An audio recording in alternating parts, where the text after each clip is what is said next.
विश्वं दर्पण दृश्यमाननगरी तुल्यं निजान्तर्गतं पश्यन्नात्मनि माया बहिर्बोधभूतं यथा निद्रया यः साक्षात् कुरुते प्रबोध समये स्वात्मानमेवाद्वयं तस्मै श्रीगुरुमूर्तये नमः। इदं श्री दक्षिणामूर्तये।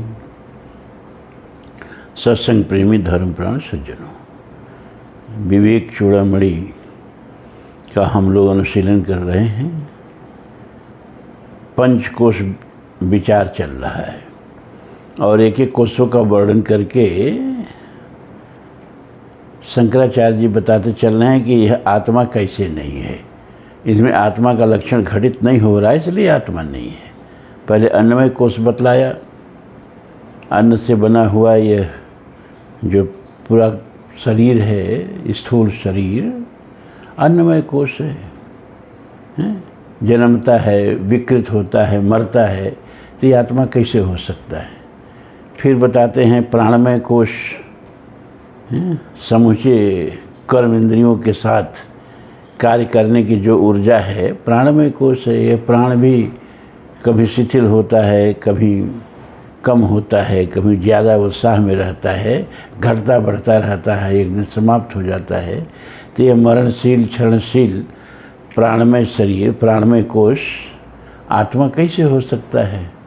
फिर मनोमय कोष में ज्ञानेंद्रियों को ले लेते हैं और कहते हैं कि यह संकल्प विकल्प नाना प्रकार के जो विचार मन में उठते रहते हैं,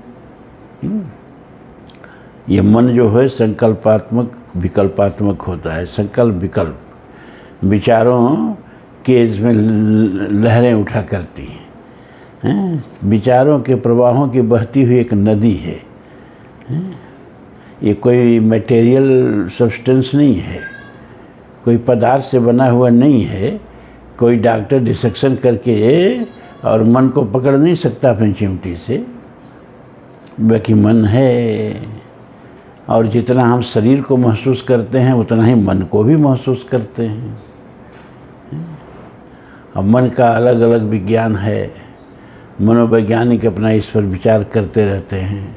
फ्रायड ने मन का 3 स्तर बताया, ईड, ईगो और सुपर ईगो। खैर वो कभी बताएंगे विस्तार से। तो ये मनोमय कोष है, यह आत्मा कैसे हो सकता है, क्यों। यह भी कभी सघन होता है, कभी दुर्बल होता है, कभी चंचल होता है, हमेशा परिवर्तनशील रहता है। मन ही चंचल केशव परमात्म बलवदृढ़। यह मनोमय शरीर कैसे हो सकता है आत्मा। फिर आते हैं विज्ञानमय शरीर, है ना। ये जो मन की ही एक उच्च अवस्था को बुद्धि कहते हैं। मन है संकल्पात्मक विकल्पात्मक, न मन है नाना प्रकार का विचारों का भोजन बुद्धि के सामने परोस देता है और बुद्धि उसमें एक को चुन लेती है। मतलब बुद्धि संकल्पात्मक होती है, निश्चयात्मक होती है, निर्णयात्मक होती है। और यह भी ज्ञानेंद्रियों से युक्त है, यह विज्ञानमय शरीर है। यह भी बुद्धि कभी ठीक रहती है, कभी बेकार हो जाती है, कभी गड़बड़ा जाती है, घटती बढ़ती रहती है। ये नित्य घटने बटने वाली चीज़ आत्मा नहीं हो सकती है। यहाँ तक का प्रकरण हम लोग आचार्य प्रवर से सुन चुके हैं। अब आया है आनंदमय कोश। कहते हैं आनंद प्रतिबिंब चुंबित तनुवृत्तिस्तमो जंभिता स्यादानंदमय प्रियादि गुणक श्रेष्ठार्थ लाभोदयः पुण्यस्यानुभवे विभाति कृतिनामानंद रूपं स्वयं भूत्वा नंदति यत्र साधु तनुभृन्मात्र प्रयत्नं विना। आनंद स्वरूप आत्मा के प्रतिबिंब से चुंबित तथा तमोगुण से प्रकट हुई वृत्ति आनंदमय कोश है। वह प्रिय आदि यानी प्रिय, मोद और प्रमोद, इन 3 गुणों से युक्त है और अपने अभीष्ट पदार्थ के प्रति होने पर प्रकट होती है। अपने अभीष्ट पदार्थ के प्राप्त होने पर प्रकट होती है। पूर्ण कर्म के परिपाक होने पर उसके फलस्वरूप सुख का अनुभव करते समय भाग्यवान पुरुषों को उस आनंदमय कोष का स्वयं ही भान होता है, जिससे संपूर्ण देहधारी जीव बिना प्रयत्न के ही अति आनंदित होते हैं। बताया कि आत्मा का सबसे निकट का कोष है। यह जो स्थूल शरीर है, अन्नमय कोष है, यह तो आत्मा से सबसे दूर का है। लेकिन यह जो आनंदमय कोष है, चूँकि आनंदम ब्रह्मम विजानात, ब्रह्म का स्वरूप ही है आनंद, सतचित आनंद। उस सतचित आनंद के एकदम निकट होने से उसकी आभा इसमें पड़ती रहती है, इस आनंदमय कोष में। और बताया कि वृत्तियों के तमोगुण से उत्पन्न वृत्तियों के प्रभाव से सुख दुख का अनुभव करता रहता है। अच्छा, ये वृत्ति क्या है? कई बार हम कोशिश किए बताने का, बताते भी हैं। बड़ा कठिन शब्द है। योग में कहा ना, वृत्ति योग चित्त वृत्ति निरोध, चित्त की वृत्तियों का निरोध हो जाना ही योग है। ये वृत्ति है क्या? तो ये जो विचारों का प्रवाह है ना, इसी को वृत्ति कहते हैं। विचारों के प्रवाह को, विचारों के उठती गिरती लहरों को ही वृत्ति कहते हैं। आप ध्यान से देखिए ना, तो मनुष्य का जीवन विचार का, जैसा विचार है वैसे ही आप हैं। श्रद्धामयो अयम पुरुष यो श्रद्धा स एव सः, गीता कहती है। जिसके जैसा विचार होगा वैसी श्रद्धा होगी, और जैसी श्रद्धा होगी वही आप हैं। तो वृत्ति का मतलब होता है चित्त, जो चिन्मय है, उसमें जैसे सागर में लहरें उठा करती हैं, वैसे चित्त में वृत्तियाँ, विचारों की लहरें उठा करती हैं। आप देखिए, आप बिना विचार के विचार शून्य कभी रहते हैं क्या? कोई न कोई विचार मन में चला करता है। इस समय आप प्रवचन सुन रहे हैं और फिर भी कुछ न कुछ दूसरा विचार भी मन में आता जा रहा है। ये वृत्तियाँ चंचलता का स्पंदन है। चित्त जो चिन्मय है उसका स्पंदन है।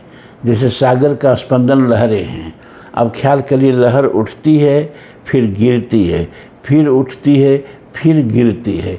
ये उठने गिरने में एक चीज़ ऐसा, एक स्थिति ऐसी आती है जहाँ न उठान है न गिरान है, समतल है। जैसे लहरें उठी, फिर गिरी, फिर दूसरी लहर उठी। इस एक लहर के गिरने और दूसरे लहर के उठने के बीच में क्या है? कोई उत्कंप नहीं है। इसी तरह से ये चिन्मय जो चित्त है, इसमें विचारों की लहरें उठा करती हैं, गिरा करती हैं, उठा करती हैं, गिरा करती हैं। अगर लहरें उठना गिरना बंद हो जाएं तो फिर एक शांत, जैसे सागर में लहरें उठना गिरना बंद हो जाए तो एकदम पानी का शांत धरातल दिखाई देगा। वैसे चित्त में उठती गिरती लहरें अगर शांत हो जाएं, ये वृत्तियाँ, ये चंचल विचारों की लहरें को ही वृत्ति कहते हैं, शांत हो जाएं,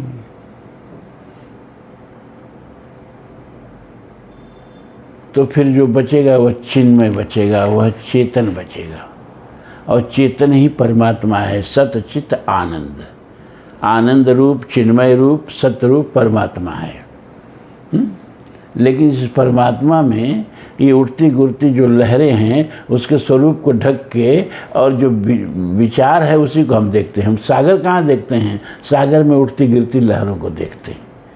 ये उठती गिरती लहरें अगर शांत हो जाएं तो सागर का शांत धरातल दिखाई देगा, लेकिन वो दिखाई नहीं देता है, उठती गिरती लहरें दिखाई देती हैं। उसी तरह से हमारा चिन्मय स्वरूप जो है, चित्त जो आत्मा है, चिन्मय स्वरूप, वह नहीं दिखाई देती है। आत्मा क्या दिखाई देती है? इस आत्मा के जो चंचल विचार, इस आत्मा से जुड़ा हुआ जो चित्त है, और यह चित्त में जो विचारें उठते गिरते गिरते हैं, वो वृत्तियाँ दिखाई देती हैं। इसीलिए कहा वृत्ति सारूप मित्रत्र। हम इस संसार को अपने वृत्तियों के रंग में रंग के देखते हैं, संसार जैसा है वैसा नहीं देखते हैं। एक दार्शनिक वो कहता है, कौन दार्शनिक, जे कृष्णमूर्ति, जिद्दू कृष्णमूर्ति, वो कहते हैं कि दृष्टा ही दृश्य है। क्या मतलब इसका हुआ? अरे दृष्टा अपने को ही देखता है। आप कहेंगे अपने को कैसे देखता है भाई? हम संसार देख रहे हैं। ये दार्शनिक पागल होते हैं क्या? का दृष्टा ही दृश्य है, दृष्टा अपने को ही देख रहा है। How is it possible? तो एक उदाहरण से हम समझा रहे हैं आपको। एक औरत जा रही है, अब उसको एक आदमी देख रहा है, लेकिन उसकी वृत्ति जो है पितृत्मक है, पितृभाव उसके अंदर है, तो वो कहेगा कोई बेटी जा रही है। उसके अंदर मातृभाव है तो कहेगा कोई माँ जा रही है। भ्रातृभाव है तो कहेगा, जिसके अंदर भ्रातृभाव है वो कहेगा कोई बहन जा रही है।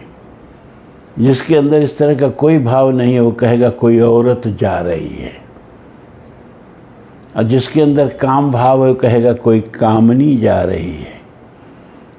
तो बाहर तो एक चीज़ चल रही है, लेकिन उसको किसी ने माँ के रूप में देखा, किसी ने बेटी के रूप में देखा, किसी ने बहन के रूप में देखा, किसी ने औरत के रूप में देखा, किसी ने कामनी के रूप में देखा। तो आप बताइए कि आप उस औरत को देखें या अपने अंतःकरण को देखें? जाकी रही भावना जैसी, प्रभु मूरत देखी तिन तैसी। तो आप अपने को ही जगत में देखते हैं। ये बात बड़ी सूक्ष्म धरातल पर जाके कही जाती है। दार्शनिक लोग ऐसे ही नहीं बोलते हैं। दृष्टा ही दृश्य है, जैसा आपके वृत्तियाँ हैं बाहर आप वैसा ही देखते हैं। अच्छा, अगर ये वृत्तियाँ जैसे भागवत सुनते हैं आप लोग ना, भागवत सुनते हैं, श्रीमद् भागवत, तो उसमें कहा गया है कि भागवत क्या है? तेने एवं वाङ्मयी मूर्ति प्रत्यक्षम वर्तते हरि। ये भगवान की वाङ्मयी मूर्ति है, शब्दात्मक मूर्ति है। मूर्ति कई तरह से बनती है ना, पत्थर से मूर्ति बनती है, सोने से मूर्ति बनती है, उसी तरह वाणी से भी मूर्ति बनती है, शब्द से भी मूर्ति बनती है। मनुष्य रूपा के सामने जब भगवान प्रकट होते हैं उस समय तुलसीदास जी शब्द से एक मूर्ति पैदा करते हैं। और वो जो श्री रामचंद्र के पाल भजमन हर भव भय दारुणम, नवकंज लोचन कंज मुख करकंज पद कंजारुणम, कंदर्प अगणित अमित छवि नवनील नीर सुंदरम, पटपीत मानव तड़ित रुचि शुचि नो जनक सुतावरम। शब्द से ऐसी मूर्तियाँ गढ़ी जाती है।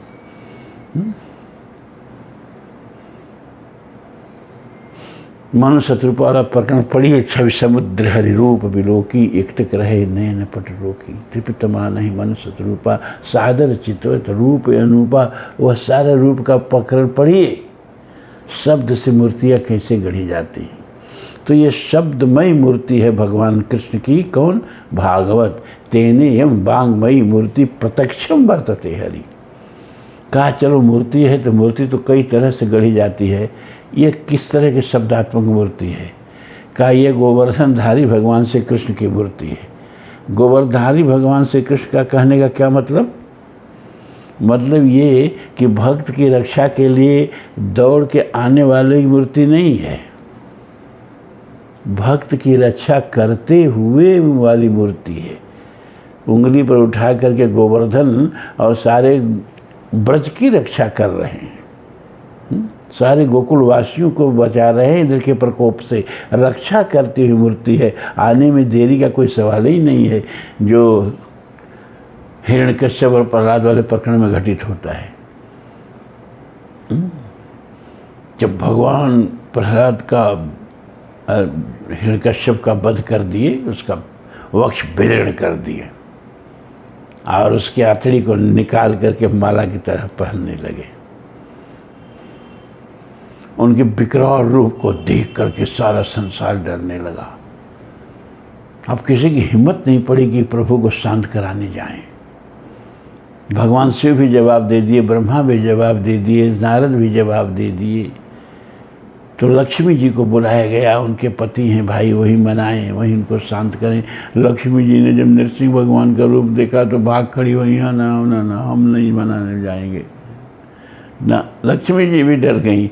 तब नारद ने प्रहलाद के सिर पर हाथ फेरा, कहा बेटा तेरे ही मानाने से ये भगवान मानेंगे। तो प्रहलाद एकदम जैसे पिता के पास पुत्र जाता है, माता की गोदी में जैसे पुत्र जाता है, वैसे निर्भीक होकर के और भगवान नृसिंह के पास चले गए। भगवान नृसिंह ने प्रहलाद को देखा, तुरंत उठा के गोद में बैठा के उनका सर सहलाने लगे और उनकी आंखों से आंसू टपकने लगे। और उन्होंने कहा, पुत्र वत्स, मुझे क्षमा कर देना, मेरे आने में बड़ी देरी हो गई। द्रौपदी पुकार रही है कि अब देरी हो जाएगी, तब आगे क्या करोगे जब नाव से छूटल जात बस सारी। जब मैं व्यवस्थित हो जाऊंगी तो आप आई कि क्या करोगे। भगवान भागते हैं, पीछे पीछे गरुड़ ने कहा, प्रभु कहाँ जाना है, जल्दी मेरी पीठ पर बैठिए, मैं पहुँचा दूँ। उन्होंने कहा, नहीं गरुड़, आज तुम नहीं, उतना तेज तुम नहीं जा सकते जितना मुझे जाना है। भगवान उड़ के चलते हैं, पीछे पीछे गरुड़ हाँफते हुए दौड़ते हैं। पीताम्बर कहता है, प्रभु आज आपकी गति को हुआ क्या है। उधर आपकी बहन जो है व्यवस्थित होने जा रही है, नाभि से साड़ी सरकती जा रही है। तो पीताम्बर कहा, हम चलते हैं, आप आइए। तो प्रभु से आगे आगे उनका पीताम्बर चलने लगा। कभी लिखता है कि लोग निहार रहे आसमान में, 3 विमान समान उड़े रे, आगे पीतम्बर बीच में कान, पिछाड़ी बेचारू खगेश उड़े रे। तो आने में देरी न हो जाती है, लेकिन ये भागवत जो है ये दौड़ के आने वाली मूर्ति नहीं है भगवान की, ये भक्त की रक्षा करते हुए मूर्ति है। तेरे यम वाग्मयी मूर्ति प्रत्यक्षो वर्तते हरि। और इसमें भगवान का मूर्ति हो गई श्रीमद् भागवत। चलो, इसमें भगवान का हृदय क्या है। तो कहा, ये 10म स्कंद जो है यही भगवान की मूर्ति का हृदय है। 10म स्कंद श्रीमद् भागवत का हृदय जो है 10म स्कंद है। अच्छा भैया, जब मूर्ति हो गई तो प्राण है कि निष्प्राण है। कहा, नहीं, सब प्राण है भाई। तो इसमें 5 प्राण कौन कौन हैं। कहा, ये जो 5 रास के अध्याय हैं, पंचरसाध्यायी, ये 5 रस के जो रास के जो अध्याय हैं, यही 5 प्राण हैं, यही भगवान के प्राण हैं। ये जो 5 रास के अध्याय दिए भागवत में, यही भागवत के, यही परमात्मा के 5 प्राण हैं। क्यों कहा ऐसा। क्योंकि ये गोपियाँ जो हैं ना, यही वृत्तियाँ हैं। और वृत्तियाँ जब शांत होती हैं तो क्या बचता है, चेतन। सारी वृत्तियों को धारण करने वाला, सारे सांसारिक प्रपंच को धारण करने वाला, सारे ब्रह्मांड की गतिविधियों को धारण करने वाला यह चेतन है। यतो वा ईमान भूतान जायन्ते ईन जातान जीवन्ति यत पर्यंत विषम विशन्ति तद विजिज्ञासस्व तद ब्रह्मेति। ये नाना प्रकार के अनंत अनंत अनंत कोटि ब्रह्मांड बुदबुदों की तरह से जिस अधिष्ठान से उभरते रहते हैं, फिर उसी में डूब जाते हैं नाच कूद के। वह परम अधिष्ठान चिन्मय स्वरूप परमात्मा, और उस परमात्मा में न सांसारिक प्रपंच की तरह, नाना ब्रह्मांड की तरह, नाना विचारों की तरह उठती हुई जो वृत्तियां हैं, वही गोपियां हैं। अब योगी रहेगा तो वृत्ति को योग से शांत करेगा, योगश्चित्त वृत्ति निरोध। लेकिन ये बहुत जटिल प्रकरण है। पहले यम साधेगा, फिर नियम साधेगा, फिर आसन साधेगा, फिर प्राणायाम साधेगा, फिर प्रत्याहार साधेगा, फिर धारणा साधेगा, फिर ध्यान साधेगा, फिर समाधि साधेगा। समाधि में पहले संप्रज्ञात समाधि साधेगा, संप्रज्ञात में वितर्कानुगत, विचारानुगत, आनंदानुगत, अस्मितानुगत साधेगा। इसके बाद निर्बीज या निर्विकल्प या असंप्रज्ञात ही समाधि साधेगा। तब जाके चित्त वृत्ति का निरोध होगा। भक्त तो इतना सब करने से रहा भैया, तो भक्त क्या करेगा? भक्त इन वृत्तियों को मारेगा नहीं, इन नाचती हुई वृत्तियों को शांत भी करने का प्रयास करेगा नहीं। वो करेगा कैसे बेचारा? वो तो भक्त है। तो क्या करेगा? वो इन वृत्तियों को भगवानमय कर देगा। ये वृत्तियां जो संसार के लिए नाच रही हैं, संसार के रंग में रंग के नाच रही हैं, ये वृत्तियां परमात्मा के साथ नाचने लगेंगी। ये जब एक वृत्ति उठती है, फिर गिरती है, फिर दूसरी उठती है, गिरती है, उस बीच में जो है एक निष्कंप स्थिति आती है। एक लहर गिरेगी, फिर दूसरी वहाँ से उठेगी, उसके बीच में सागर का निस्पंदन आएगा। उसी तरह से सब गोपियाँ, देखो रास का वर्णन देखो, सब गोपियों के साथ कृष्ण हैं। दो गोपियों के बीच में कृष्ण हैं। जितनी गोपियाँ हैं उतने भगवान सबको सुलभ हैं। कोई नहीं कहे हमारे साथ भगवान कृष्ण नहीं है, हैं? तो ये नाचती हुई वृत्तियाँ हैं गोपियाँ, और ये वृत्तियाँ अब भगवानमय हो गई हैं। भैया क्या ज़रूरत है योग की, मोह की, जोग की, हैं? सही वृत्तियों को परमात्मामय बना दो। जित देखूं तित श्याममयी है। श्याम कुंज बन जमुना श्यामा, श्याम गगन घन घटा छई है।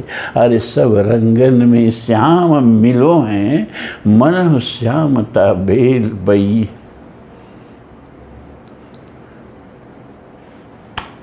तो ये होती है वृत्तियाँ। ये वृत्तियाँ परमात्मा के सबसे निकट हैं, लेकिन नाच रही हैं संसार के लिए, परमात्मा के लिए नहीं। आप कह सकते हैं कि वृत्तियाँ उठती कहाँ से हैं, गिरती कहाँ से हैं? चिन्मय धरातल से। और चिन्मय धरातल जो है, चेतन जो है, यही तो परमात्मा है। तो वृत्तियाँ परमात्मा ही संग उठ रही हैं, गिर रही हैं, नाच रही हैं। तब कैसे कह रहे हैं कि ये संसार के साथ उठ रही हैं, गिर रही हैं, नाच रही हैं? संसार कहाँ से आ गया? संसार तो है ये नहीं। ब्रह्म सत्यम जगन मिथ्या, जो है ये नहीं है, उसके साथ वृत्तियों को जोड़ देना कहाँ का न्याय है? बात तो सही है, लेकिन क्या? पहले राजाओं के 16-16, 17-17, 18-18 हजार रानियाँ रहा करती थी। दक्षिण का एक राजा था हरिहर द्वितीय, तो उसने कहा कि भगवान कृष्ण ने 16,108 रानियाँ रखी, तो हम भी उतना ही रखेंगे, उनका भी रिकॉर्ड तोड़ देंगे। और 16,000 शादी कर लिया था। इसके बाद एक पड़ोस के राजा की लड़की पसंद आ गई, उसके यहाँ फिर शादी के लिए अपना क्या कहते हैं उसको, प्रस्ताव भेजा, तो उसने इनकार कर दिया। भाई 16,000 उसके पास पहले ही हैं, हम 16,000 एकवां औरत नहीं बनने जा रहे हैं उसकी। उसको जब पता चला कि उस लड़की ने मुझसे शादी करने से इनकार कर दिया, ये इतिहास बता रहा हूँ, कहानी नहीं, तो उसने आत्महत्या कर ली। मतलब हम ये कहना, दशरथ जी के क्या 3 रानियाँ थी? 3 गो तो पटरानियाँ थी, और 365 रानियाँ। 365 कितना बड़ा व्यंग है, हर दिन के लिए एक रानी। 365 रानियाँ, 3 पटरानियाँ दशरथ जी की थी। वाल्मीकि रामायण में लिखा है, सुनाएंगे आपको, सुना ही रहे हैं। तो इतनी बार दुल्हा बन के राजा जाता नहीं था, वो अपना तलवार भेज देता था, और तलवार के साथ भावर पर के लड़की चली आती थी दुल्हन बन के। तो ऐसे ही एक रानी आई, तलवार से उसकी शादी हो गई। तो रनिवास में राजा के हरम में सैकड़ों रानियां थीं, वो भी उसमें डाल दी गई। राजा ने कहा चलो इसके साथित्व की, पातिव्रत्य की परीक्षा लेंगे। तो राजा ही सेवक बन करके उस रानी के यहाँ जाने लगे, सेवा करने लगे कि महाराज ने आपकी सेवा में हमको नियुक्त किया है। और फिर धीरे धीरे रानी उसके प्रेम पास में फंस गई और फिर एक दिन उसके साथ बिस्तर पर भी आ गई। सुबह राजा ने दरबार में रानी को बुलाया और कहा इसको फांसी पे चढ़ा दो। रानी कहा क्यों, मेरा कसूर क्या है? क्या तुम नौकर के साथ हम बिस्तर हुई थी कि नहीं? तो रानी देखती है कि यही तो नौकर बन के गया था। तो कहा महाराज आखिर नौकर तो आप ही थे ना? कहा मैं ही था, लेकिन तुमने मुझसे समझ करके मेरे साथ हम बिस्तर नहीं हुई, तुम नौकर समझ के हुई। था मैं ही, तुम्हारी समझ गलत थी, इसलिए तुमको फांसी दी जा रही है। तो ना सब कृत्य भगवान के साथ ही होता है, भगवान के अलावा कोई है ही नहीं, लेकिन भगवान समझ के नहीं, संसार समझ के होता है। तुलसी कहते हैं सबको परमात्मा मैं देखो ना, भ्राता पिता पुत्र उर गारी, सबको भगवान मैं देखो ना। माता पिता बंधु का गुरुदेवा, और सब कर दृढ़ जानई मम सेवा। सब कर ममता ताग बटोरी, मम पद मन ही बाध बर डोरी। सब में मुझको देखो। पुत्र की सेवा मेरी सेवा, पिता की सेवा मेरी सेवा, समाज की सेवा मेरी सेवा, सब में मेरी सेवा देखो। स्वामी रामकृष्ण परमहंस कहते थे शिव भाव से समाज सेवा करनी चाहिए, सबको शिव रूप समझ करके। हैं हमारे डॉक्टर साहब कहते हैं ना त्रिपाठी जी कि हम मरीजों को नारायण के रूप में देखते हैं, और नारायण सेवा हम समझते हैं कि नारायण सेवा हो रही है। एक बार हमारी श्रीमती जी ने उसको भी माँ कहते हैं, तो इनको आशीर्वादित किया कि डॉक्टर साहब आपको कुछ करने की ज़रूरत नहीं है, आप तो वैसे ही तर जाएंगे, ऐसे ही मुक्त हो जाएंगे। आप मरीजों की सेवा नारायण भाव से करते हैं। इस महंगाई के ज़माना में जहाँ 1500 रुपया डॉक्टरों की फीस हैं, जिनको कोई नहीं पूछता है, 10-5 मरीज दिन में आते हैं, वो भी 5500-600 रुपया फीस रखते हैं, और आप 10-20 का रोज़ निःशुल्क सेवा कर देते हैं। उनके आशीर्वाद ही आपकी सबसे बड़ी पूजा है, आपको कुछ करने की आवश्यकता नहीं। कहाँ भाग जाते हैं हम? आनंद स्वरूप आत्मा के प्रतिबिंब से चुंबित तथा तमो गुण से प्रकट हुई वृत्ति आनंदमय कोश है। वृत्ति पर इतना बोल गए, अब वृत्ति समझ में ना आवे तो हम क्या करें?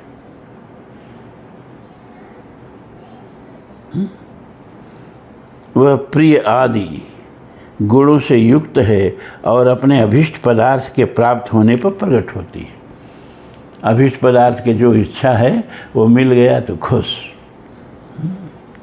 पूर्ण कर्म के परिपाक होने पर उसके फलस्वरूप सुख का अनुभव करते समय भाग्यवान पुरुष को उस आनंदमय कोश का स्वयं ही भान होता है, जैसे संपूर्ण देहधारी जीव बिना प्रयत्न के ही अति आनंदित होते हैं। देखो ये दुख और सुख, तुलसी ने क्या कहा कि को न काहु सुख दुख कर दाता। ये लक्ष्मण जी कह रहे हैं, लक्ष्मण गीता है, निषाद से कह रहे हैं कि को न काहु सुख दुख कर दाता, निजकृत कर्म भोग सब भ्राता। क्योंकि निषाद कहता है कि कैकई नंदन मंदमती, ये कैकेयी जो है मंदमती वाला, ये कुटिलपन करके और सुख पाने के समय में भगवान राम को दुख दे दिए। क्योंकि पत्ते के सैया पर राम और सीता सोए हुए हैं, और लक्ष्मण जी दूर बैठ के पहरा दे रहे हैं। निषाद जाके वहाँ बैठ जाता है और कैकेयी को कोसने लगता है। तो लक्ष्मण जी उपदेश देते हैं कि को न काहु सुख दुख कर दाता, निजकृत कर्म भोग सब बराता। तो निषाद राज चौंक जाता है, अरे प्रभु कह क्या रहे हो, इन लोगों ने कौन ऐसा बुरा कर्म किया कि दुख भोग रहे हैं? बात कोई पूछेगा ना। लक्ष्मण जी कह रहे हैं सब अपने अपने कर्मों का परिणाम है, कोई किसी को सुख कोई को दुख नहीं देता, कैकेयी ने कोई दुख नहीं दिया। तो निषाद कहता है इसका मतलब कि परमात्मा से कौन ऐसी गलती हो गई जो दुख भोग रहे हैं? लक्ष्मण जी ने कहा कि बताओ कि आप कैसे जानते हो कि परमात्मा भगवान राम दुखी है? भगवान राम तो सुखी है। भगवान राम तो अपना बहुत बड़ा कर्तव्य जिसके लिए उन्होंने अवतार लिया उसको पूरा करने जा रहे हैं। उनको तो बड़ा आनंद है कि माता कैकेयी ने वनवास दिया। जैसे हाथी का बच्चा गिर जाए गड्ढे में, उसको अलान कहते हैं, और उसमें से निकलने के लिए छटपटाए, वैसे राज जो है वो अलान की तरह है और भगवान का मन जो है वो हाथी के बच्चे की तरह है और छटपटा के उस राज से बाहर निकलना चाहते हैं। क्यों? अरे कहीं माँ रोक न ले। लेकिन माँ ने तो कह दिया कि जो केवल पितु आय सुताता, अतो जनि जाहु जानी बड़ी माता। जो पितु माँ तू कहे सी बन जाना, अरे तो कानन सत वध समाना। तो भगवान तो बहुत प्रसन्न है ना। आपको लग रहा है कि भगवान पत्ते पर सो करके बड़ा दुखित है। कौन काहु सुख दुख कर दाता, निजकृत कर्म भोग सब भराता। दुख आए ना तो समझना कि परमात्मा नहीं, अपना ही कर्म दुख बन के टूट रहा है। और सुख आए ना तो वो भी अपना ही कर्म सुख दे रहा है। ये किए हुए कर्म सुख और दुख घात लगा के बैठे रहते हैं अपना अपना फल देने के लिए। और जब निरंतर जीवन में सघन पुण्य कर्म हो रहा हो तो पाप कर्म जो हैं, दुख देने वाले कर्म, वो डूब के रह जाते हैं, वो अपना परिणाम नहीं दे पाते हैं। लेकिन अगर कहीं जीवन गड़बड़ाया लड़खड़ाया तो वो सजग हो जाते हैं और तुरंत दुख बन के टूट पड़ते हैं। भक्त क्या कहता है? अरे हम न सुख देखते हैं न दुख देखते हैं। भक्त कहता है हम न सुख देखते हैं न दुख देखते हैं। क्या देखते हो भैया? कि हमने माना कि शुभ कर्म और अशुभ कर्म यही सुख दुख देते हैं। ठीक कहा तुलसी बाबा ने, लेकिन तुलसी बाबा ये भी तो कहते हैं कि शुभ और अशुभ कर्म अनुसारी, अरे देत ईश फल हृदय विचारी। फलवा आता है परमात्मा के यहाँ से ही, है ना, लेकिन वो कर्मानुसार ही आता है, लेकिन देते हैं परमात्मा ही। तो भगवान हम ना ही सुख देखते हैं ना ही दुख देखते हैं, हम तो ये देखते हैं कि ये फल किसके हाथ से आ रहा है? प्रभु के हाथ से आ रहा है। तो ये प्रसाद हो गया, सुख भी प्रसाद दुख भी प्रसाद, हर इच्छा समझ करके प्रभु। दुख आया हर इच्छा, सुख आया प्रभु कृपा। ये जीने की कला। हाँ, तो आज तो समय हो गया लग रहा है। ओम पूर्णमदः पूर्णमिदं पूर्णात् पूर्णमुदच्यते पूर्णस्य पूर्णमादाय पूर्णमेवावशिष्यते। सर्वे भवन्तु सुखिनः सर्वे सन्तु निरामयाः सर्वे भद्राणि पश्यन्तु मा कश्चित् दुःखभाग् भवेत्। असदो मा सद्गमय तमसो मा ज्योतिर्गमय मृत्योर्मा अमृतं गमय। ओम शांति शांति शांति। ओम। सूचना ये है कि आज शाम को 7 बजे मेरी ट्रेन है और यहाँ से वाराणसी 840 किलोमीटर दूर है। 7 बजे चलेंगे तो करीब 11-12 बजे वाराणसी पहुँचेंगे। तो तो 1 बजे के आसपास अपने घर पहुंचेंगे और इतना थके रहेंगे, क्योंकि भारतीय ट्रेनों को क्या कहें, संसार में इतनी यात्रियों को सुविधा देने वाली कोई दूसरी साधन नहीं है, और ट्रेनें मंजिल तक पहुंचाती हैं। पता चला है कि जापान की बुलेट ट्रेन है, कौन ट्रेन है, उसमें गिलास में पानी रख दो तो हलचल नहीं होता है, केवल पहुंचाती हैं। लेकिन हमारी ट्रेनें केवल नहीं पहुंचाती हैं, ये अपनी झूला झुलाती हुई ले जाती हैं, झूला झुलाती, और इतना झूला देती हैं कि फिर शरीर किसी लायक नहीं रह जाता है। तो हमको नहीं लगता है कि हम घर पहुंच के कल हम वीडियो बनाने की हालत में रहेंगे। तो उसके अनुपस्थिति के लिए आप लोगों से क्षमा प्रार्थी हूँ भाई, क्योंकि बड़ा मुश्किल है, तलवार की धार पर चल रहे हैं हम दोनों, आप भी हम भी, और तनिक भी एक भी बिछला तो ये सत्संग टूट जाएगा। इसीलिए हम प्रमाद नहीं करते हैं। जैसे भोजन यदि आदमी न करे तो उसको लगता है हम भोजन नहीं किए हैं, भोजन नहीं किए हैं। ऐसे ही जब तक हम सत्संग न बना लें तब तक हमें लगता है कि अरे जिस दिन सत्संग नहीं बनता है समझ लो ना हम बहुत अशक्य में हैं, तभी नहीं बना है। जितना जान लो। आज इतना ही।